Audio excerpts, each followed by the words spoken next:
glória. Senta aí, meu santo. Nós estamos aqui, né, numa certeza, né, numa série Revolução para Avançar, né? E nós cremos nisso. Nós estamos aqui numa revolução para avançar. A proposta de 2022 é avançar. Então nós vamos tomar coragem para mudar as nossas vidas, para abrir novos caminhos, para estabelecer novos projetos, para alcançar as promessas que já nos foram colocadas ou estabelecidas, né? E hoje nós queremos falar um pouco sobre a cura da família, né? Mexer um pouco com a cura da família, que é muito importante. É muito importante a valorização que o Senhor dá para a família. E eu usei aqui como tema, é só chamar. Diga, é só chamar.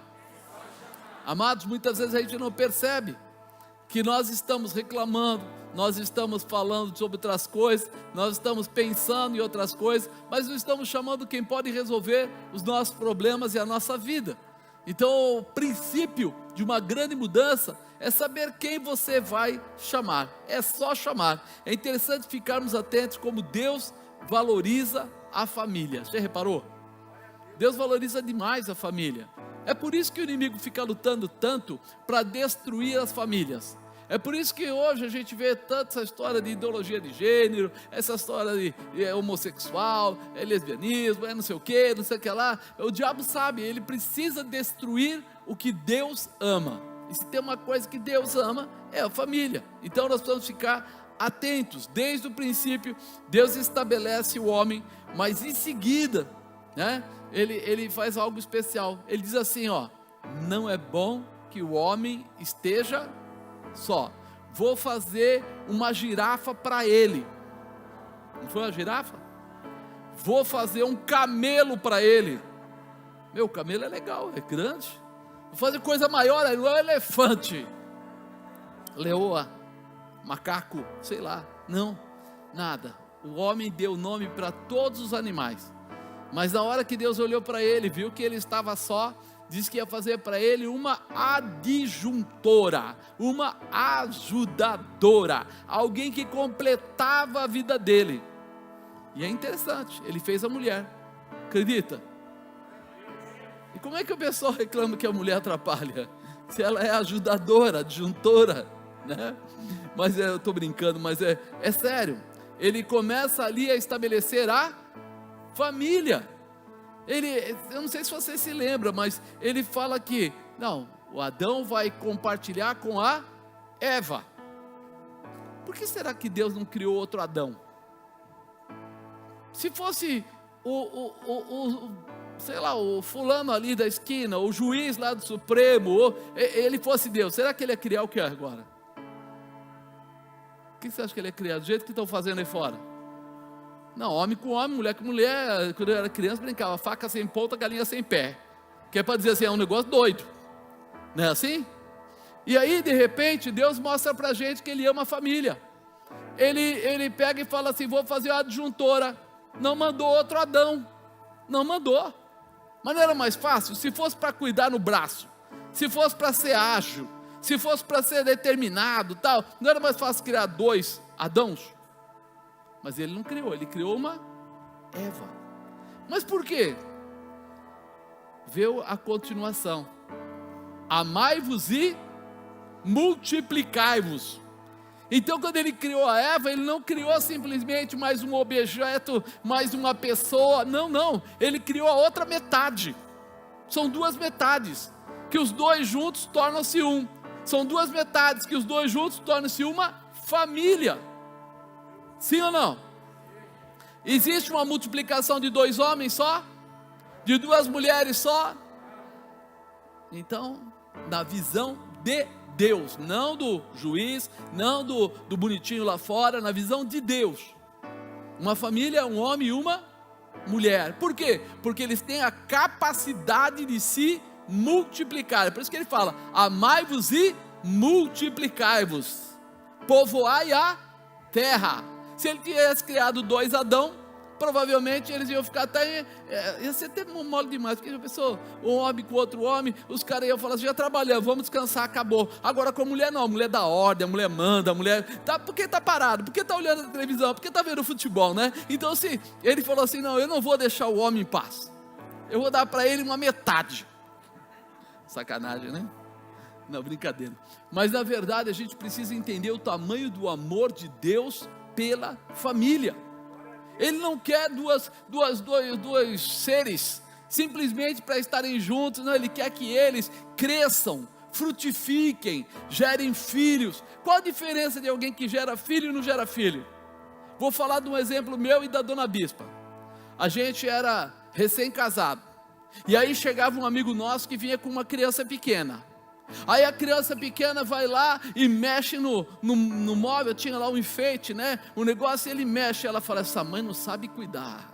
Oh meu Deus, se fosse eu. Aí tira, põe para cima e fica aquela coisa. E olha, você viu o que ele fez? Ele acabou derramando Coca-Cola no tapete. Não é assim? Aí depois você tem o filho. Quando você já é pai, já é mãe, a mesma pessoa vem e traz o filho. E você fala, crianças, vamos brincar mais para cá, bota um plástico no chão, dá Coca-Cola para eles, dá bolinho, dá coxinha, dá isso, dá aquilo, porque vai derramar mesmo. Mudou, não mudou? Você é flexível, você é amoroso, você perdoa com mais facilidade, você não fica procurando defeito nas pessoas, porque sabe que todo mundo tem, filho do vizinho tem, mas seu filho também tem. Por isso que a família é completa quando ela gera filhos, porque o caráter do homem muda, o caráter da mulher muda, eles começam a amar de uma outra maneira, eles começam a não ter mais todas aquelas coisas pessoais apenas, mas eles começam a cuidar mais um do outro, cuidar das crianças, cuidar das coisas da casa. Às vezes ele tem lá um dinheirinho, a mulher vai comprar roupa para ela ou para a criança, o que você acha? Levou, foi-se, não é assim? Mas por que faz isso? Porque estimulou dentro dela uma área que Deus preparou. Aquilo é preparado, meu irmão. É como se fosse, vamos dizer assim, uma bolinha já cheinha, prontinha, cheinha de amor. Quando a criança nasce, ela cutuca aquela bolinha e começa a vazar amor, e só vai acabar o dia que a mãe morrer. Vocês já repararam que a mãe tem às vezes 60, 70 anos e ela chama o meu menino, a minha menina, e o menino dela, a menina dela tem 45, 50 anos. Você fala, sujeito, 50 anos não é mais menina. Não, para mim é como se fosse. E aí? Quer dizer que aquela bolinha que eu falei que fica vazando amor, não para nunca até ela morrer. Por isso é uma família, porque é uma característica no homem, na mulher, que se transformam quando eles se unem no mesmo propósito. É ou não é, Felipe? Os dois eram enjoados no começo, não, tudo arrumadinho, papapá. Agora eu vejo eles chegar aqui no culto, daqui a pouco o filho sobe no pescoço, pisa na cabeça, se enrola, fica lá, e ele está lá assistindo o culto com a criança, né? Normal, faz parte. A área de amor, ela cresce. Você já reparou quando você ia para a praia? Como é que era quando você ia para a praia? Só foto de você, da boneca. Passa, vem a criança, como é que é a foto? A criança comendo areia, a criança rolando lá milanesa, a criança tacando coisa no papai. Ai, que engraçado que ele jogou areia no papai. O amor frutifica. Isso é razão de família. É característica de família. É por isso que eu falo, Deus ama a família. Ele quer ver a família crescer, Ele quer ver a multiplicação, Ele quer ver as pessoas se amando de uma forma especial. E é o que o diabo está querendo fazer, o quê? Destruir. Mudando o sexo, atrapalhando relacionamento, entrando com bebida alcoólica cedo demais, entrando com sexo antes da hora. E aí vão se perdendo, porque vão perdendo o que? A essência da família é o amor. Se não há mais capacidade ou condição de amor, por que lá nos Estados Unidos tem aumentado tanto homeschool? os pais estão ensinando os seus filhos em casa. Por que você acha que isso está aumentando? Porque eles perceberam que deixar o filho na mão de professor nem sempre dá certo. Muitas vezes vê as características das pessoas e não é mais o ensinamento do português, da matemática, blá, blá, blá, blá, blá, mas vem aquilo que aquela pessoa está doutrinando. Aí apóstolo, é verdade, lê, é só ler. Quem lê mais conhece mais. E aí nós começamos a ver, há um tempo atrás, até o governo anterior era proibido. Hoje já estão começando a liberar no Brasil.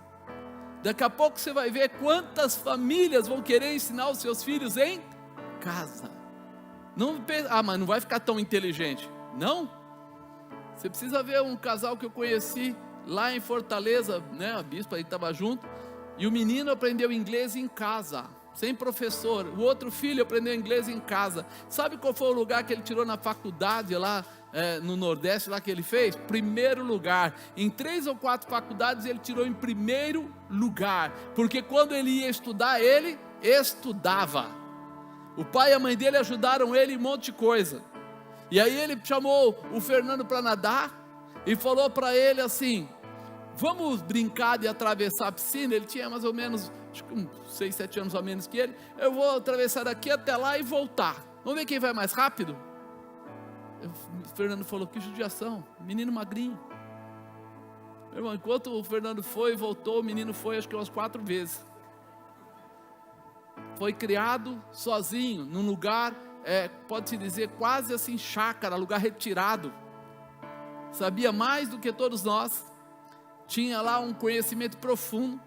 Tanto é que o reitor da faculdade foi lá falar com o pai dele, para tê-lo com ele, e falou: eu me responsabilizo por ele em tudo, eu pago as contas dele, eu pago as necessidades que ele tiver para livros e etc tal, mas por favor deixa ele ficar na nossa universidade, eu preciso de gente assim, que esteja com fome. Agora, ele não ficou nem ginásio, vamos dizer assim, nem colégio, nada na escola, tudo em casa. Isso é a força da família. É a força da família. Quando uma mãe ensina, ela ensina de verdade. Quando o pai ensina, ensina de verdade. Quando ele tenta coibir coisas podres, ele vai lá lutando para que as coisas podres não entrem na vida da criança. Apóstolo, o senhor está mandando eu tirar meu filho da escola? Não, isso é crime. Mas vai chegar um dia que você vai dizer que realmente eu estava certo. Calma, isso já acontece em vários países na Europa, já acontece nos Estados Unidos, e já, como o nosso país está se aculturando, está mudando essas características, se não entrar uma outra parte aí que está tentando entrar, você vai ver esse país ser país de primeiro mundo, estrutura gloriosa, e a família vai ser respeitada novamente, em nome de Jesus. Nós vamos ver essa luta mudando, e você podendo dizer: meu filho hoje é culto e não é oprimido por essa situação podre. Nós precisamos lutar por isso. Então eu olho para cá e falo assim: graças a Deus que o Senhor ama a família. Quando ele disse: amai-vos e multiplicai-vos, ele criou aí Adão e Eva, e ele disse para eles para fazerem. Uma família assim, vão gerar frutos, filhos e assim por diante, né? Poderia ser, eu imagino assim, Deus falou assim: Jesus, vai lá, tá, nos 30 anos, comece o seu ministério. Jesus, comece o seu ministério. E onde foi que Jesus começou o ministério dele? Alguém lembra qual foi o primeiro milagre que ele fez? Foi onde? Caná da Galileia. O que estava acontecendo em Caná da Galileia?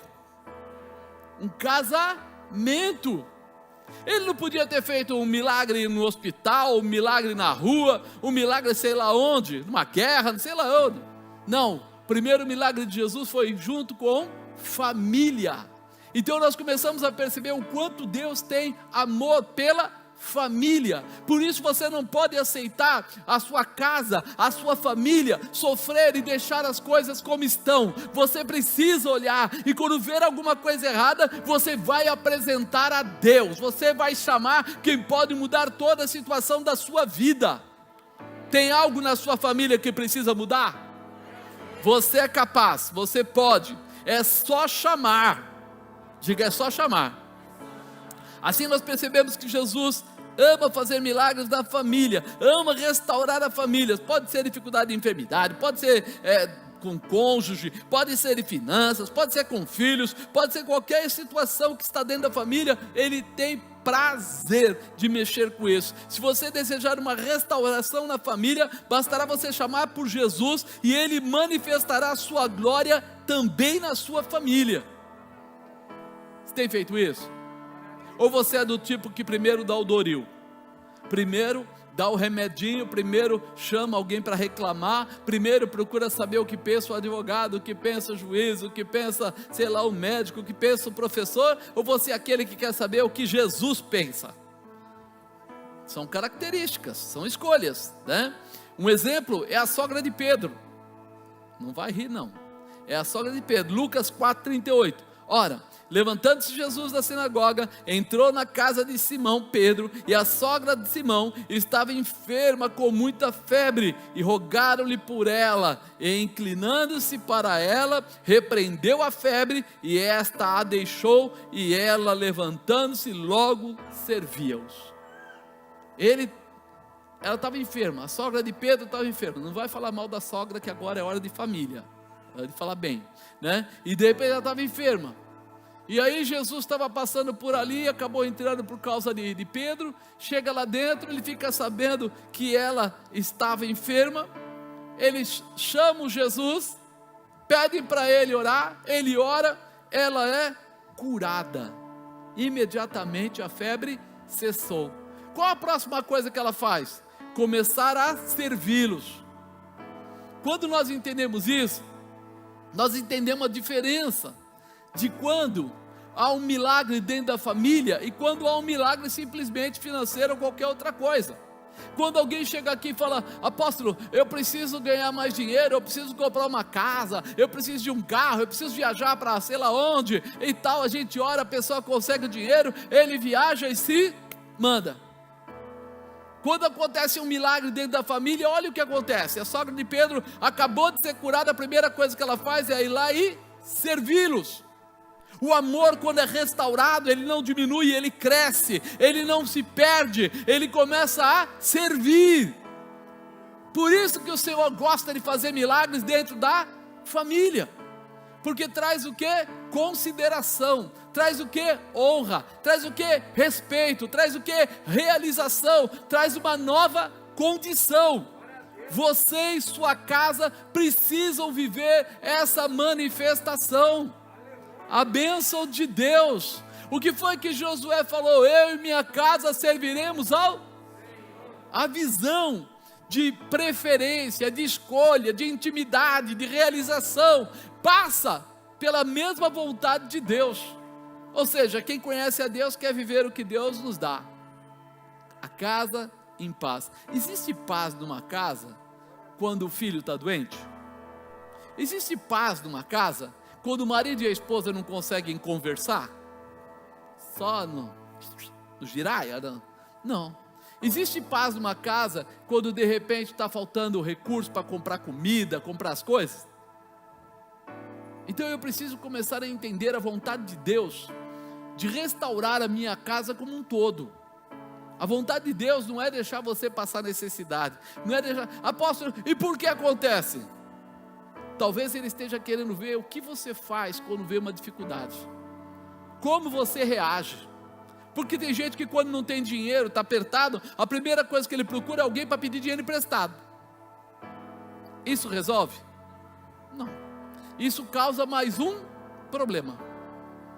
Mas tem gente que quando está apertado, ele procura o quê? Deus. E ele procura aprender com Deus. Como é que funciona isso?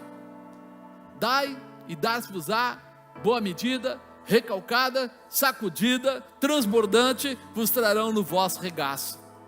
Existem algumas fórmulas preparadas por Deus que Ele fala, né? Se você der aí o seu dízimo, Ele repreende o devorador, o migrador, o cortador, né? Ele repreende os demônios que queiram vir roubar de você. Existe a primícia que Ele deixou, para quê? Para quando a pessoa entregar, Ele saber que toda a colheita dele, o restante da colheita será abençoada. Quando nós começamos a entender como Ele trabalha, nós começamos a entender que Ele tem resposta para todas as nossas necessidades. Ele fala: amai-vos e multiplicai-vos. O que os seres humanos têm feito hoje? Vamos pensar desde jovens. Eles amam e se multiplicam, eles se multiplicam e depois têm que casar. Você já pensou nisso? Que muitos casaizinhos aí começam a ter o sexo antes do casamento. Foi isso que Deus disse? Primeiro você se ama, depois você vai fazer a segunda etapa. E nós muitas vezes não estamos prestando atenção nas orientações que a Bíblia nos dá na área de casamento, ou seja, relacionamento, na área até mesmo de ensinamento para os filhos. Ensina o teu filho no caminho que ele deve andar, e depois que ele crescer, ele não se desviará dele.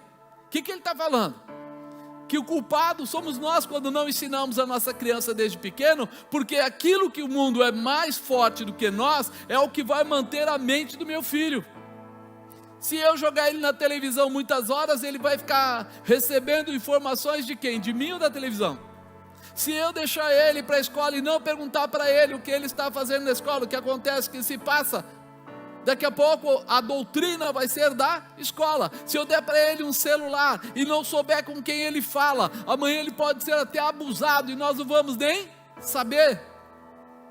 Então existem algumas coisas que eu faço com meu filho enquanto ele é pequeno, para que quando ele cresça, ele não se desvie. Olha como Deus é perfeito. Ele fala assim: você deve honrar o seu pai e a sua, e se prolongarão os seus dias de vida. Ele está falando também para o filho, não é só para o pai ensinar o filho, é para o filho que aprendeu a ficar em posição de honra para com o pai e com a mãe, lá com a família. Por quê? Porque só assim ele vai ter uma vida abençoada ou não. Então, se eu ensino a palavra de Deus para o meu filho, ele vai se preocupar quando ele ouvir esse tipo de palavra. Espera aí, eu estou fora da posição. E o que nós não temos visto é esse tipo de, vamos dizer assim, de força, de determinação, de coragem, de se infiltrar e ficar junto, misturado, conhecer a vida do meu filho, andar com ele, ver o que ele assiste, ver o que ele fala, ver essa história de professores. Eu lembro um dia que a bispa foi ao SESI, meus filhos estavam no SESI na época, e aí, não sei se foi Rico, Fernando, um deles falou assim: estão dando aula lá de sexo. E a minha mãe falou: como assim? A bispa falou: como é que funciona? Não, eles puseram um filme de sexo explícito, desse que passa em pornografia, para mostrar para as crianças o que era uma relação sexual. Ela falou: legal, muito legal. Foi lá na nossa, eu tenho um baita num arquivo de livros lá, ela foi lá, catou na biblioteca, separou meia dúzia de livros, marcou uma hora lá e foi lá conversar com a diretora. E aí uma pessoa chegou e falou: o que você quer falar com a diretora? Quero falar sobre comportamentos e tal. Aí a pessoa falou: não, você vai ter que falar com a professora. Ela falou: não vou falar com a professora nenhuma, vou falar com a diretora. E aí acabaram atendendo ela. Quando chegou lá, a mulher começou a conversar com ela, ela começou a explicar o que era o relacionamento, como é que se fazia. A diretora viu e falou: pera, ela tem mais razão do que a minha professora. Eu não sabia que ela estava passando um filme desse para crianças de 11 anos. E aí ela chamou a professora lá e falou: você está fazendo isso, isso, isso? Eu achei melhor. Uma cretina, uma pessoa irresponsável, sem orientação ou autorização da liderança, tomando uma atitude dessa e botando uma porção de crianças para assistir um filme pornográfico. Se ela não fosse uma mãe daquelas que pergunta todo dia: e aí, como é que foi a escola? Como é que tá? Deixa eu ver essa matéria, deixa eu ver. Ela sempre enfiou a mão no bolso deles, sempre abriu a carteira deles, mandou eles abrirem celular. Deixa eu ver, abre aí. Não, mãe, abre o celular, eu quero ver. Você só pode ajudar quando houver grau de confiança. Mas isso não se faz quando alguém atingiu 18 anos, você vai querer dizer para ele que você quer abrir o celular, porque não adianta mais nada, já foi-se. Isso se faz desde pequeno. O primeiro dia que você for entregar o celular na mão da criança, você já vai dizer para ele: esse celular é nosso. É nosso. Então, a senha é nossa. A forma de ver é nossa. A sua bolsa é nossa. Mas eu vou quebrar agora a intimidade dela. Você vai querer dar essa visão de intimidade para uma criança de 10, 12, 14 anos, você está perdendo a condição de ser chamado de pai e mãe. Porque pai e mãe é zelador. Você trabalha com zeladoria. Você tem direito de subir a escada lá, olhar o prédio? Tem.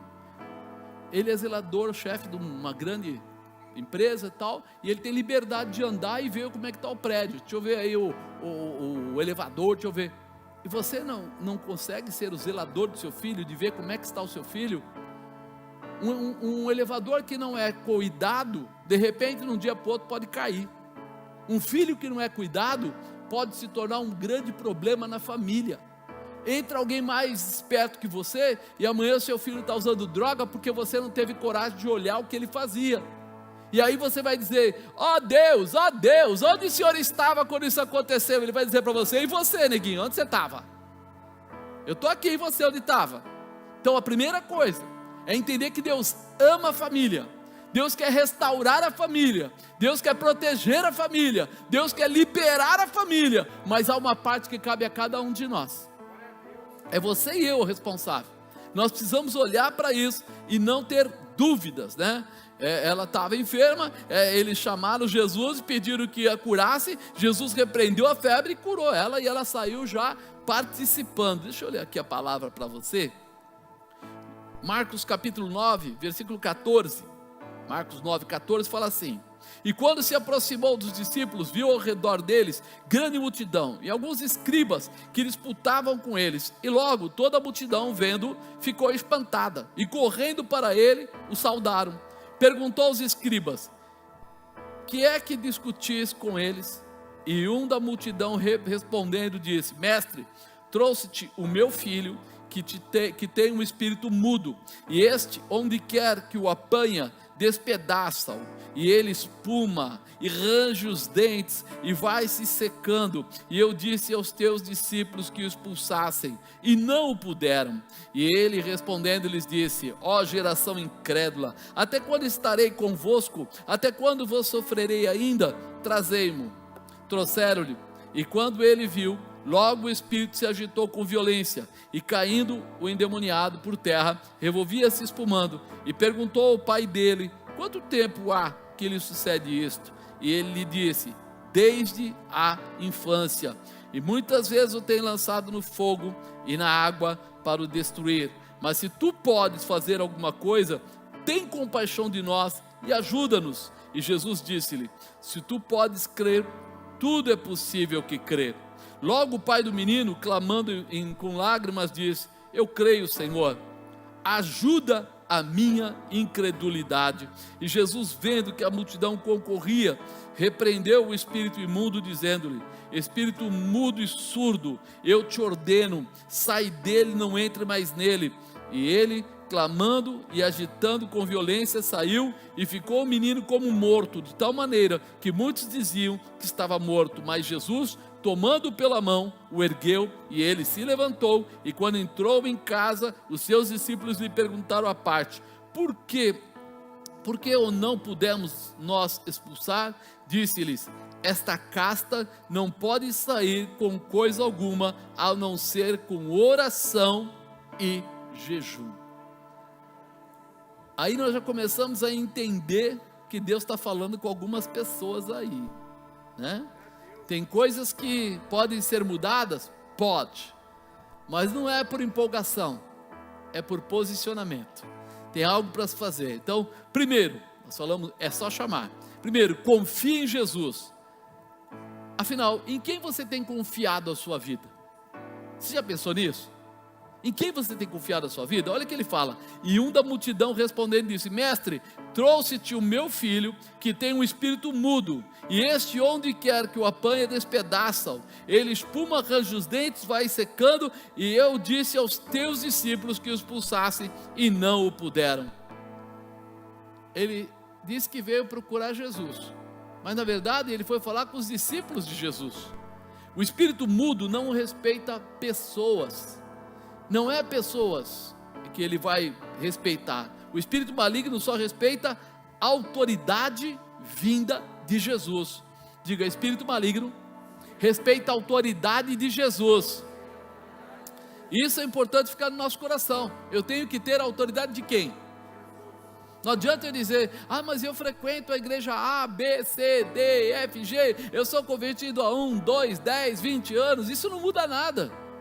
O que muda é quando eu estiver cheio da presença de Cristo, quando eu estiver vivendo a Jesus, né? Esse pai disse que trouxe seu filho para Jesus curar, e depois reclama dizendo que os discípulos de Jesus não conseguem expulsar o espírito maligno. Muita gente procura pela igreja, mas não procura por Jesus.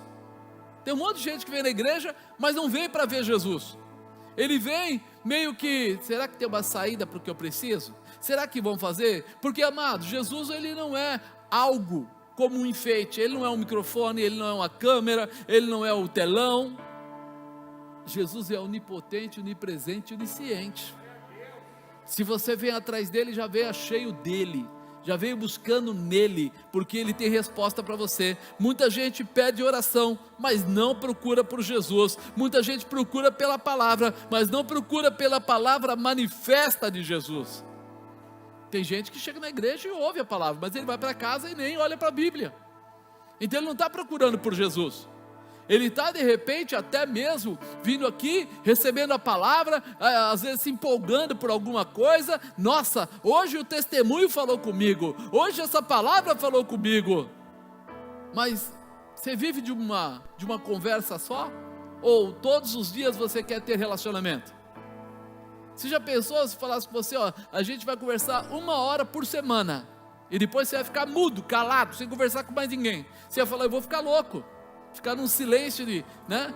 Não, a gente tem que conversar mais, para conhecer mais, para receber mais, para influenciar mais, para ser influenciado mais. Assim é a presença de Jesus. Os próprios discípulos deveriam estar fincados nos ensinamentos de Jesus, fazendo exatamente como Jesus determinou, e não apenas tentando satisfazer pedidos de pessoas.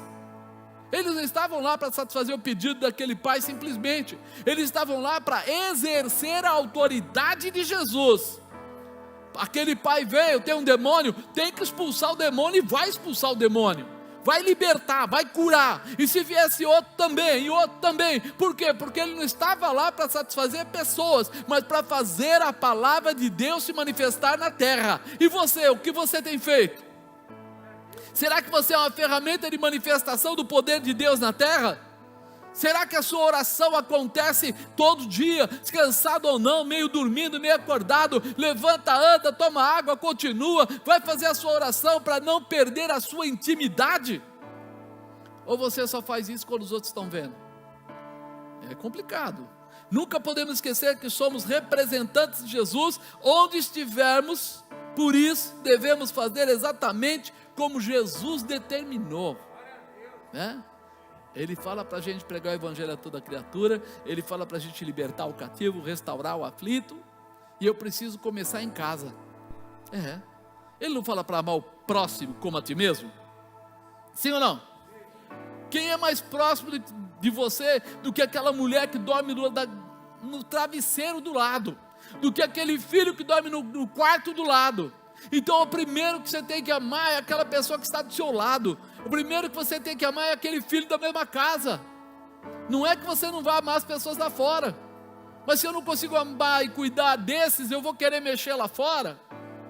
É conversa, é ou não é? Mas você não sabe, minha esposa ela é chata. Você não sabe, o meu filho é não sei o que, meu marido é não sei o que lá. E a mulher do vizinho não é legal? E o filho do vizinho é bacana? Só porque ele não está na sua casa? Porque ele também quebra o copo, ele também desobedece. Nós vamos começar a entender que Deus nos deu zeladoria por alguém e por algumas pessoas. E isso é a maior responsabilidade que está em nós. Não pensa que Ele vai te cobrar primeiro para as pessoas que estão lá fora. Primeiro Ele vai te cobrar para aqueles que Ele colocou com você na sua casa, e depois Ele vai falar dos lá de fora. Então nós precisamos começar a exercitar o nosso aprendizado. Ore pelo seu filho, ore pelo seu marido. Mas ele é boca dura, ore por ele do mesmo jeito. Ore pela sua filha. Ore, está usando droga? Ore. Está bebendo demais? Ore. Está sendo chato demais, andando com gente lá fora que não presta? ore para Deus separar, para Deus tirar de perto as pessoas que não fazem bem àquela família, ore. Mas eu posso orar assim? Deve. Não permita que entre na sua casa maldição. Não é que você vai chegar na porta e ninguém passa. Não precisa disso, irmão. Se você ungir aquela porta, não passa. Se você colocar o azeite, clamar e declarar, não passa. Pergunta para a pastora Nilza lá, ela tinha umas festas que aconteciam no final do ano na casa dela, tinha os parentes do marido dela que chegavam lá, aí bebiam, aí davam um trabalho, ela falou assim, eu sou irmão físico, né? Falou, Marcos, eu não aguento mais. Eu falei, você não aguenta? Não. E o que você quer? Eu falei, eu posso orar. Provavelmente não vai passar pelo portão. É isso que você quer? Eu quero. Fechado. Fui lá, ungi o portão, ungi a calçada, falei, Senhor, demônio para fora, para dentro só as pessoas. Demônio não passa esse portão não. Aí eu falei para ela, tudo bem? Ela falou, estou contigo e não abro. Eu falei, fechou. Teve parente que chegou até o portão, parou, tocou a campainha, falou, só vim te cumprimentar. Tchau, tchau. Foi embora. Não passou pelo portão. Que loucura, loucura, irmão. Você não sabe o poder que o teu Deus tem. Você não sabe a manifestação do poder de Jesus Cristo. Você não imagina. Quando você se posicionar, os anjos do Senhor já têm ordem ao teu respeito. Está na Bíblia. Eles vão se posicionar de acordo com a tua posição. Ah, mas aí o nonoco não vai vir, eu vou ficar tão triste. Ah, então fica com os demônios dele também. Uma senhora falou, toda vez a minha mãe está lá em casa, meu pai bebe, chega em casa, ele chega bêbado, daí minha mãe fala, por que você bebeu? Ele vai lá e bate nela, dá uns tapas nela, tal.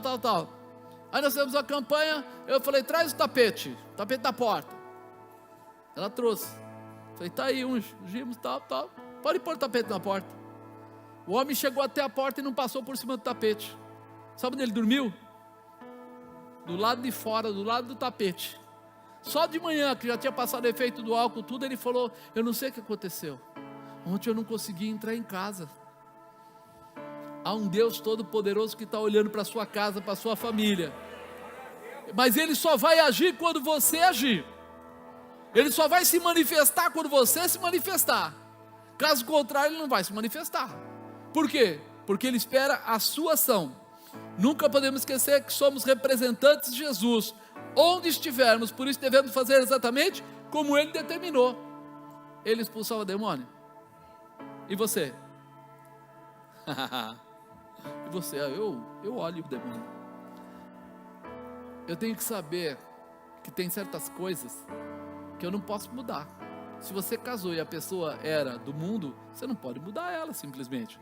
Mas você pode tirar dela os demônios que entraram. Você pode tirar. O vício pode sair. E aí? Você precisa ter uma posição.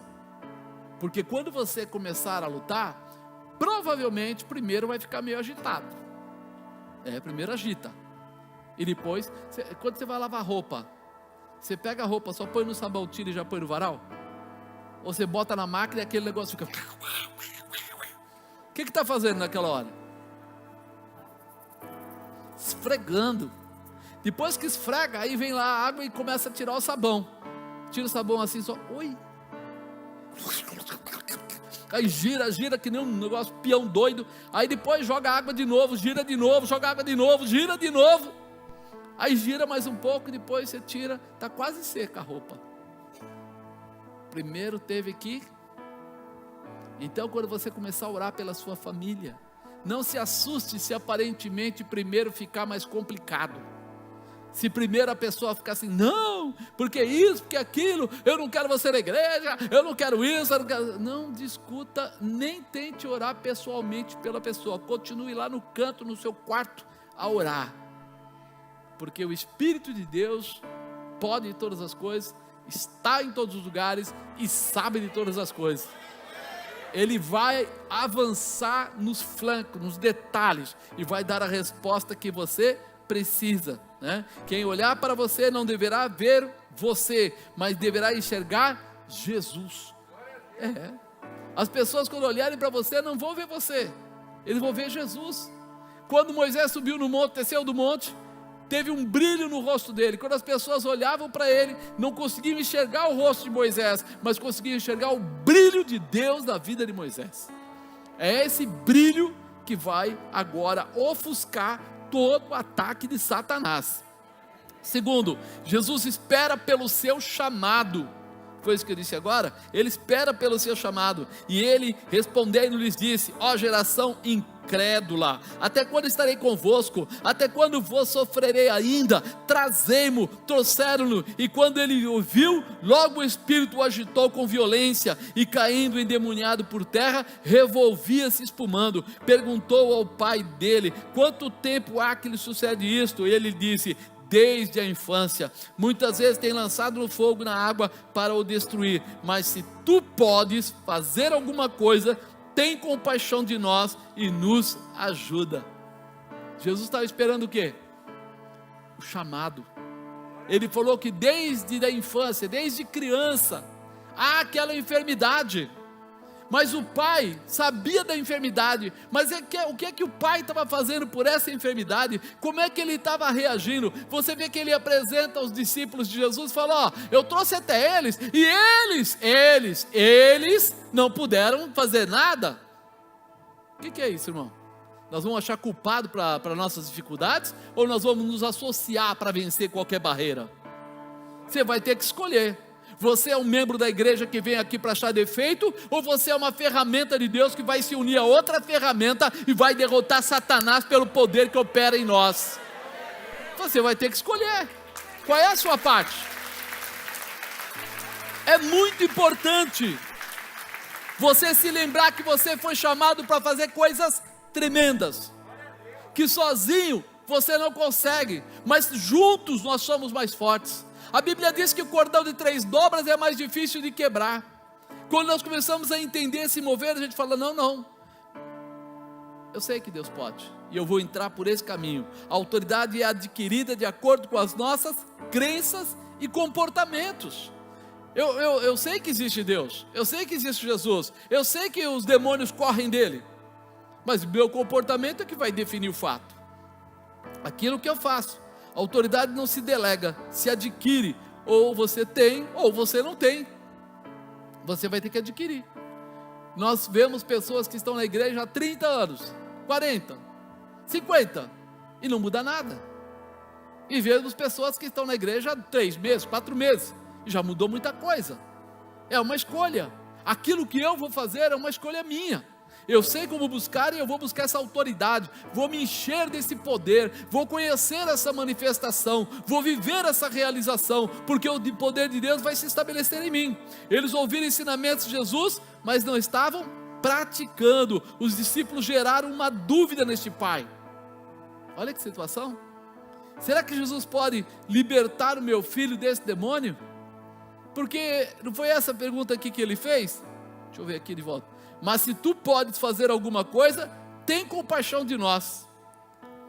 Os discípulos, ao invés de servir de ferramenta de fortalecimento, com a fragilidade, com a ausência de poder, de intimidade, as pessoas começam a desacreditar. Não é assim? Quando alguém diz assim: sabe aquela igreja lá? Sei, tem lá pessoas que trabalham lá, ou que são membros de lá, que eles usam droga, ou que eles são mentirosos, ou que eles não cumprem o que pregam, não vivem o que pregam.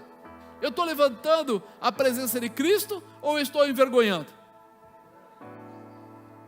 O inimigo sabe disso, ele vai procurar um meio. Mas as pessoas que precisam de transformação, eles estão ouvindo lá fora o que falam da igreja, o que falam dos homens de Deus, o que falam do que está acontecendo. E nós nem percebemos que nós estamos trabalhando a favor de Satanás e contra o Deus Todo-Poderoso.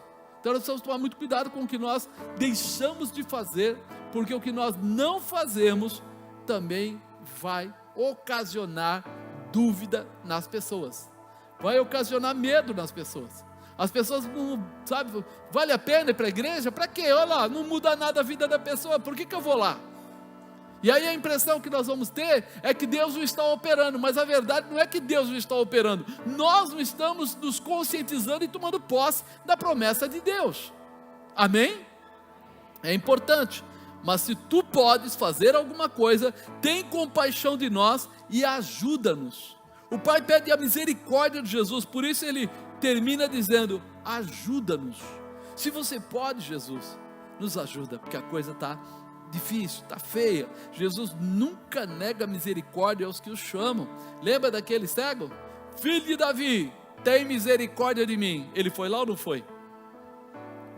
O cego estava lá em Jericó, lá longe, gritando, as pessoas falavam: tem uma multidão em volta dele, não vai te ouvir, e papapá. Daqui a pouco, onde ele estava? Do lado do cego.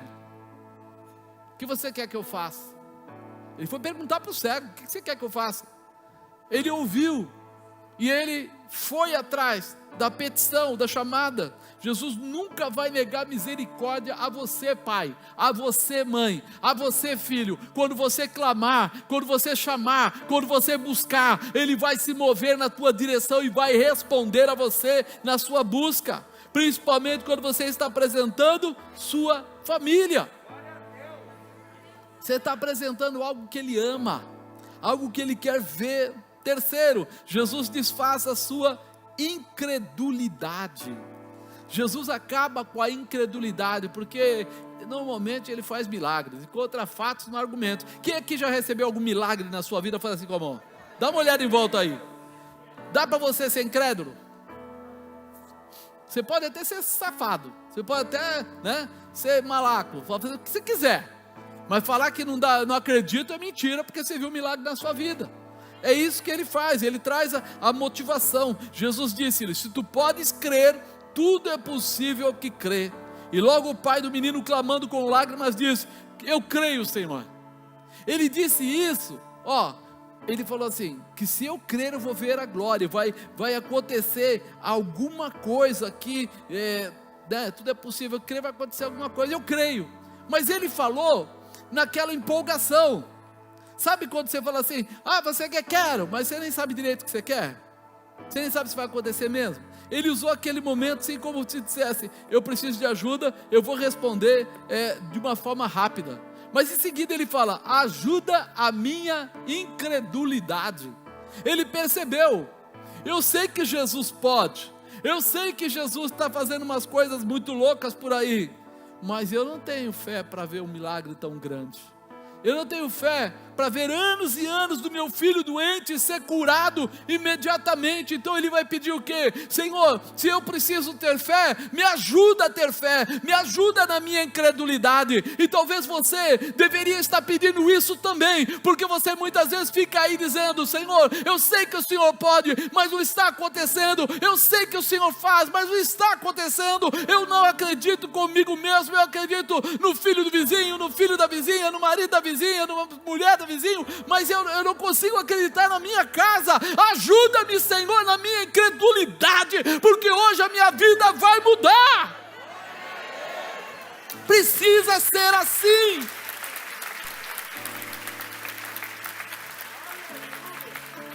Ele respondeu, mas ele percebeu que sozinho não ia conseguir.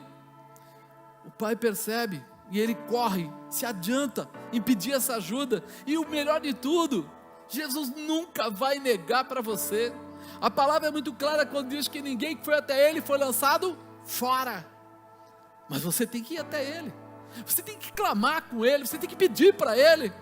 Não peça simplesmente: dá poder para o apóstolo fazer isso, dá poder para o pastor tal fazer aquilo, dá poder para o meu irmão lá fazer aquilo. Não, Senhor, me baixou do breque, me arrai, levanta-me, Senhor, na tua direção, abre os meus olhos para enxergar o sobrenatural, coloca-me na dimensão de Deus para ver o milagre, para ser portador do milagre, para ser realizador do milagre. Eu quero ser, Senhor, uma ferramenta tua na terra.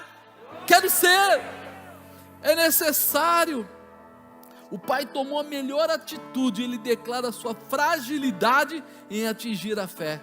Ele pede ajuda. Amado, o coração de Jesus é mole, mole, mole. Se você começa a pedir ajuda para Ele, Ele vai realmente se levantar da onde estiver para poder te ajudar. Ele vai tocar em você. Jesus não está procurando o super-homem, Jesus não está procurando a Mulher Maravilha, não está. Ele está em busca dos filhos de Deus que precisem de ajuda para vencer. Ele diz que veio para aqueles que estavam perdidos. Olha que coisa fantástica.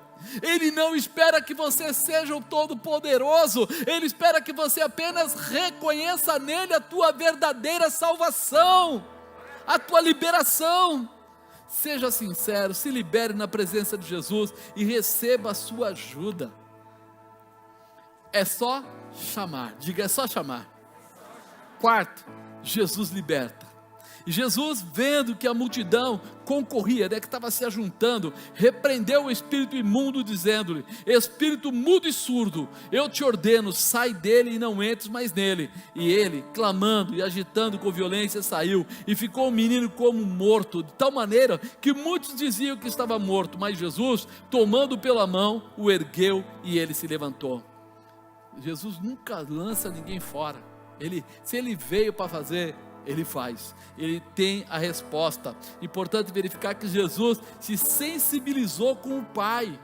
Por que será que Jesus sensibilizou com o Pai?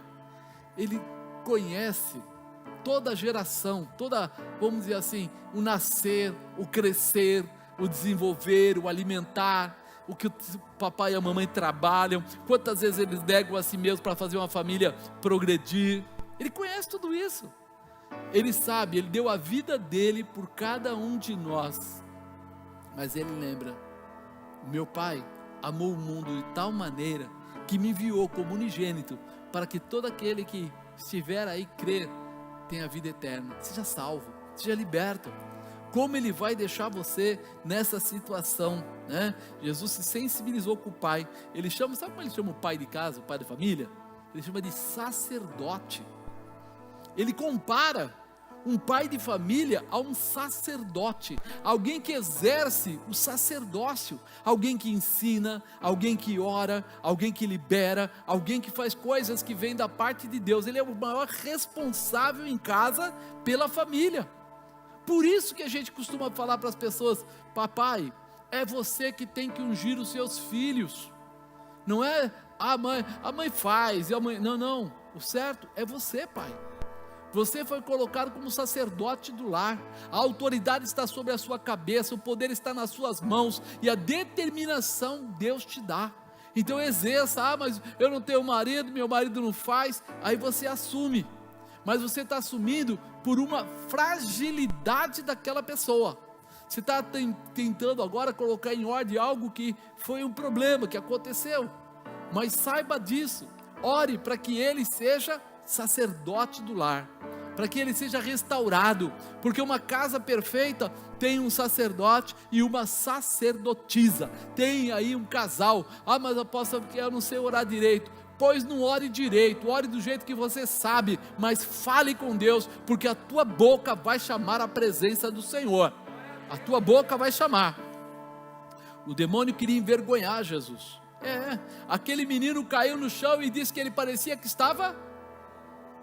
Foi beleza, foi a melhor coisa. Foi isso que ele fez? Foi bacana.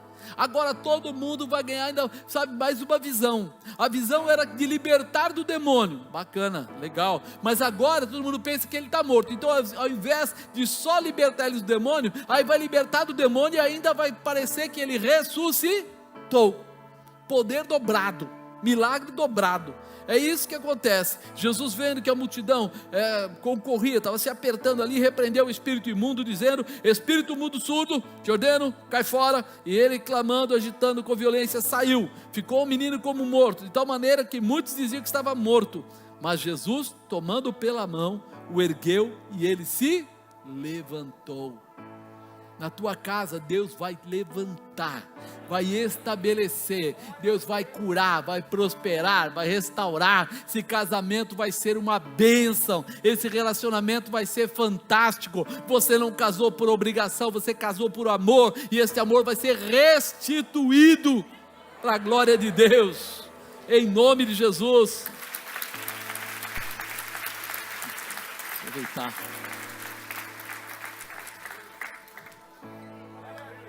Fica tranquilo, Jesus está pronto a reverter toda a maldição contra a sua família, ainda neste tempo.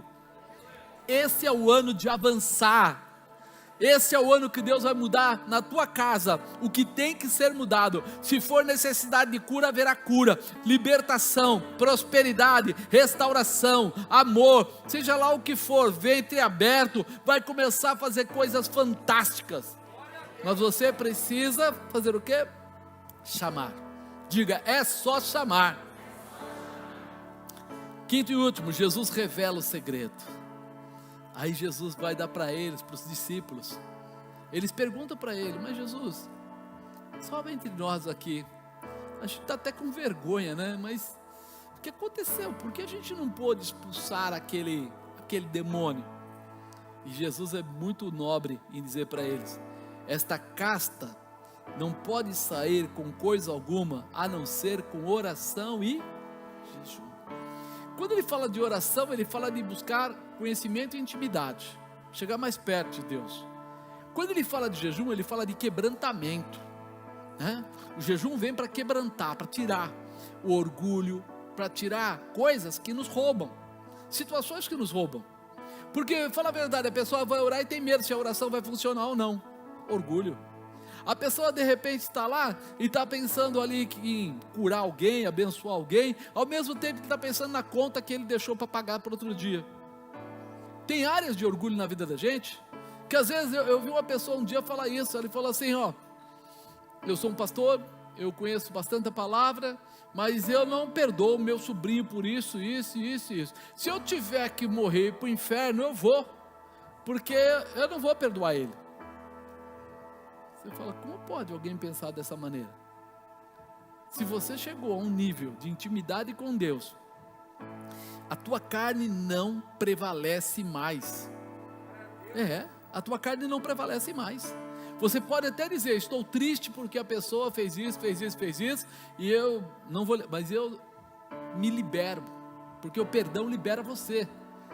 Você tira esse jugo do seu coração, esse peso dos seus ombros. O que a pessoa vai fazer do outro lado é problema dela, mas eu sei que eu mudo a história. E Jesus está aqui revelando, peraí, você precisa orar mais, entrar numa intimidade maior, mas você precisa quebrantar sua carne. Você precisa tirar essa manifestação que te domina, para você viver o meu poder. Imaginou? Jesus foi traído por Judas, sim ou não? E quase que em seguida, na sequência, ele foi para a cruz. O que você faria lá em cima daquela cruz?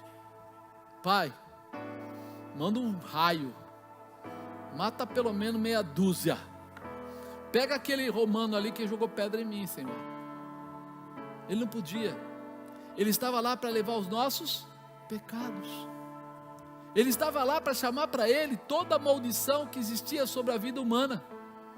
Então a primeira coisa que ele tinha que conseguir fazer é tirar esse peso de sobre os seus ombros, de perdoar, de quem está atacando ele, de quem traiu, do que vão fazer, para que ele tivesse essa liberação no coração, para poder entrar na dimensão sobrenatural. O pecado faz separação entre o homem e Deus, e quando eu deixo o orgulho ser maior, eu estou dizendo que quem está me comandando é o pai do orgulho. Quem é o pai do orgulho? O diabo.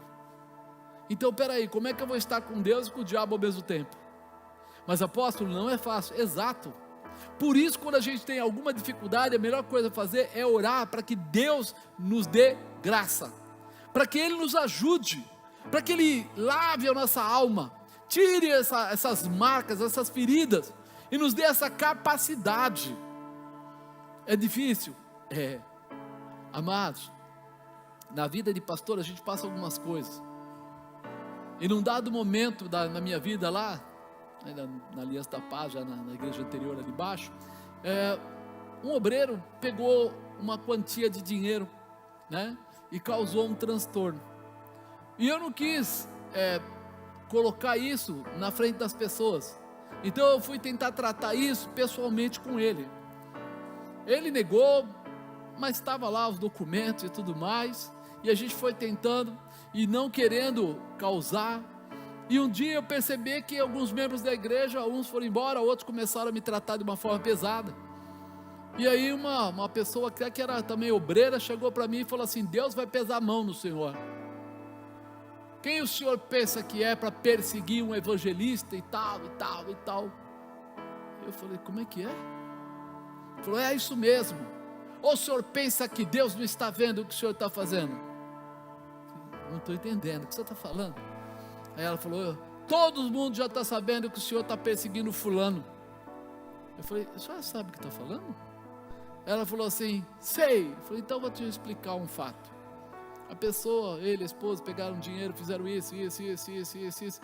A mulher parou e ficou assim. Eu falei, e Deus vai fazer o que comigo mesmo? Aí ela caiu de joelho, perdão. Eu falei, perdão o quê? Você falou que foi Deus que falou com você? Se Deus falou com você, quem sou eu para falar contra? Mas ela falou assim, então foi o diabo que falou comigo. Eu falei, não deve ter sido o diabo também não. A senhora deve ter deixado seus ouvidos à disposição do mundo. Quem falou isso para a senhora? A mulher da pessoa. Ela não contou que ela tinha pego um dinheiro, ou seja, roubado. Mas ela veio querer colocar o peso sobre o seu pastor. E você preferiu ficar do lado dela, ao ficar do lado de uma pessoa que você está vendo ali no altar todos os dias. Não foi o diabo, não foi Deus, foi você que assumiu uma posição errada, de abrir o seu coração para algo que não era de Deus. É por isso que nós temos que jejuar e orar, para que haja discernimento. O que Jesus deu para eles foi essa palavra. Vocês estão lá fazendo milagre, querendo orar, vocês se acham os bons? Não, vocês têm que depender é de Deus. Vocês têm que estar ligados é no Senhor. E todo milagre que acontecer, não foi vocês que fizeram, foi Deus através da sua vida. A única pessoa que recebe glória é Deus. Então nós precisamos entender isso para nós mesmos. Quando Ele dá esse segredo, é muito importante. O milagre está para você, está para a sua casa, está para a sua família, mas não para trazer orgulho, não para você se sentir o todo poderoso, não para você dizer, está vendo, não falei que o errado era meu marido, não falei que o errado era minha filha, não falei que o errado era o meu filho. Não é isso. Você não está lá para achar quem era o errado, você está lá para colocar o que é certo, para colocar a presença do Pai, do Filho e do Espírito Santo, para dirigir aquela casa, para fazer algo novo, algo tremendo, algo glorioso. Então tira do seu coração todo orgulho e coloca agora o amor de Cristo.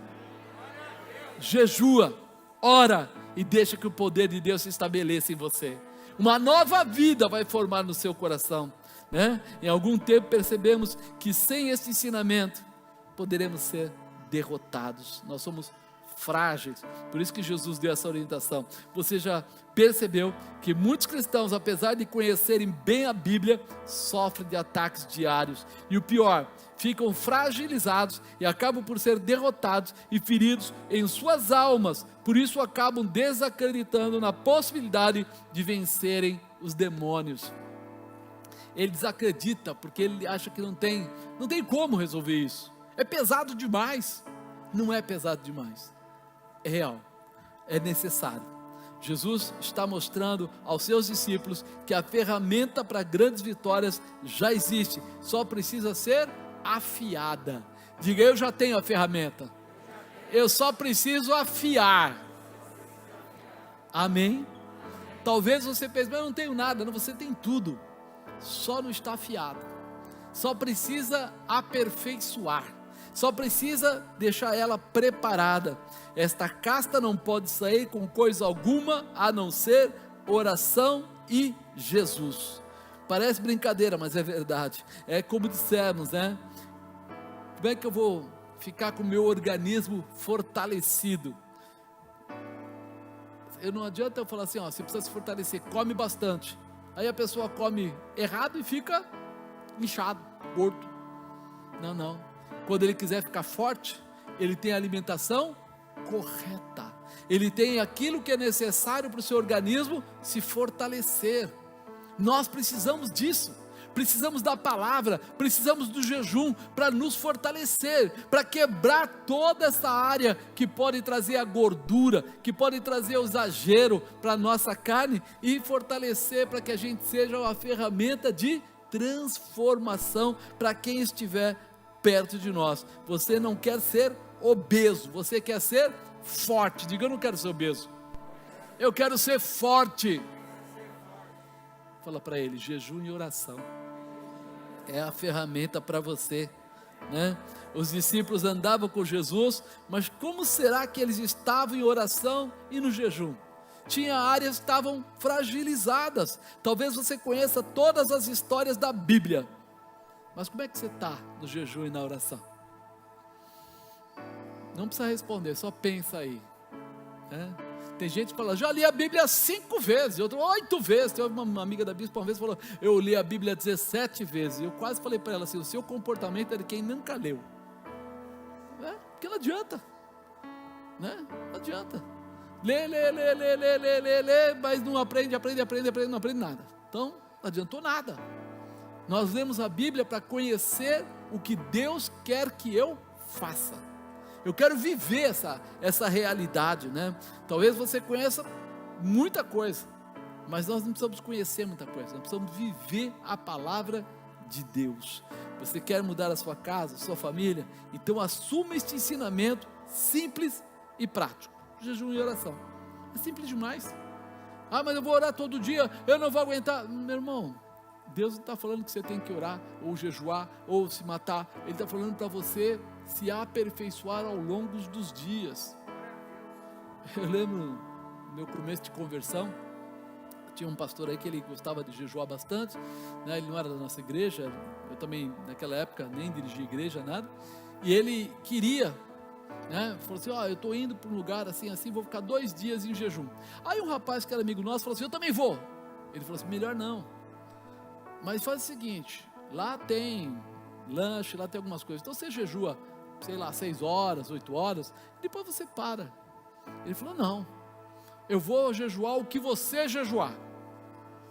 Aí o cara falou para ele, seu organismo pode se ressentir, vai com calma, né? Ele falou, não, eu sou tão bom quanto você. Eu falei, estou indo embora, não quero nem ver, esse negócio vai dar uma... Deixei eles no Arujá e vim embora. Um dia depois, o cara me ligou, eu estava com o carro, eu que tinha levado, ô Marcos, você pode vir aqui buscar a gente, tal. Eu falei, tá, eu estou indo aí. Ele falou, não, mas a gente não está aqui, a gente está no hospital. Eu falei, hospital? O que vocês estão fazendo no hospital?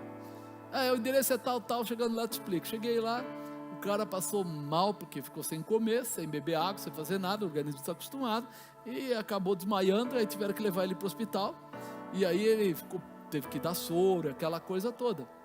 E aí você fala assim, antes de querer se comparar com alguém, simplesmente faça o básico. Comece fazendo. Tira um item para jejuar, alguma coisa que você goste muito. Tira algumas horas, começa com 3, 4 horas. Depois você vai aumentando ao longo da sua jornada. 1 dia, 3 dias não jejua, lá no 4º dia de jejum de novo. Vai fazendo a coisa de uma forma a acostumar o seu organismo. Não corte tudo de uma vez, comece a jejuar, mas tomando água, para que haja, pelo menos, o seu organismo consiga se estabelecer, e com o tempo você vai descobrir o seu limite, pode ficar tranquilo, o seu limite é suficiente para Deus.